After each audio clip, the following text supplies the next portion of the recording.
Ako ba yung gago kung sinabihan kong panot ka work ko? I'm a 23-year-old woman working in the IT industry. It's a male-dominated field, and most of my coworkers are older.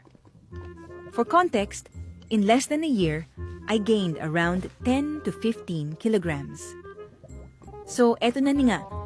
Nagla-lunch kami ng mga ka-team ko sa pantry, tas biglang tumabi sa akin si Guy, nasa mid-40s na siya, at kalbo na. Pangalanan na lang natin siyang Thunders. Nung magkatabi pa lang kami, pinapansin niya na masyado braso ko. Kino-compare niya, tas sasabihin niya mas malaki pa daw yung braso ko sa kanya. Nung una, di ko siya pinansin. After a few minutes, pumunta siya sa harapan ko, tapos sabi niya, "Alam mo kung jowa kita, sasabihin ko sa'yo magpapayat ka kung hindi iiwan kita." Sabay tawa siya. Siyempre, as petty na Gen Z, sabi ko sa kanya, "Kung ako jowa mo, sasabihin ko sa'yo magpatubo ka ng buhok kasi ayoko sa panot." Di siya nakapagsalita, tas feel ko napahiya siya ng konti kasi yung mga ka-team ko, grabe yung tawa.